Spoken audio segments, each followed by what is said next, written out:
Ronquillo, our dedicated barangay officials headed by the men of action, Punong Barangay Honorable Victor A. Bernes, our ever-loving and our superheroes for today's event, our dear parents and teachers.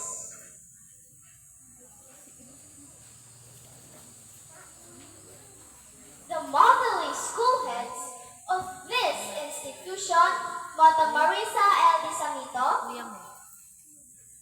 the family and the very approachable district supervisor, Dr. Neil B. Gavina. Friends, visitors, a very pleasant morning to one and all. On behalf of the graduates, I would like to take this opportunity to thank and congratulate everybody who in some way had a part in our success. Our success is your success. Congratulate who in some way had a part in our success. For you have given us the freedom to dare, the courage to excel, and to believe that we can achieve our best. You have been there for us with support and care. You had faith when we doubted ourselves. For all these things, we sincerely thank you. To the Lord Almighty, thank you so much for everything. You are the reason why we're here. To our parents and family, who were with us since we started, thank you for giving your whole support when they're questing for knowledge. I also would like to express my heartfelt gratitude to the person who inspired him being in overseas. He still managed to bring me today. Daddy, thank you po sa lahat. Mahal na mahal ka namin ng aking kapatid. To my super mom, through the years, I've been witness your struggle, and I'm really sorry for causing your heartaches.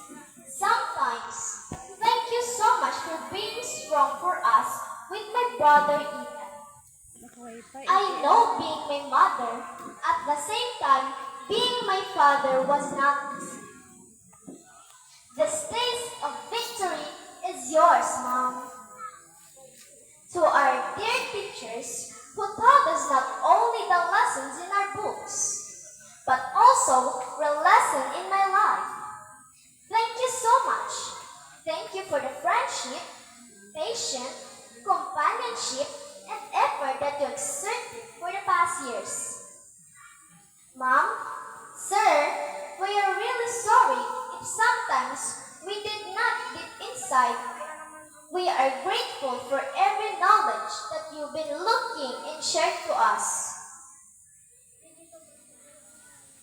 But we are looking forward for the friendship to grow and continue. I'm sorry if we are not listened and interested in your lectures, but I've shared to us the school year will end and continue. To our class advisor through the years, Madam Lorna P. Vergara, thank you so much for being our second mother.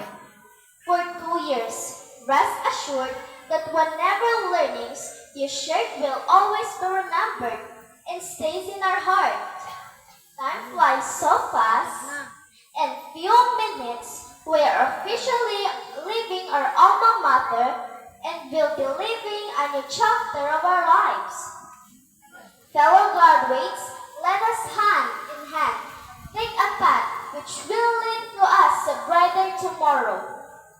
Let us not forget all the teachings that our teachers imparted, whatever experiences we had in this school year will serve us an inspiration to reach our dreams. Let's not say goodbye. Instead, wait till we met again. Thank you so much, and may God bless us all.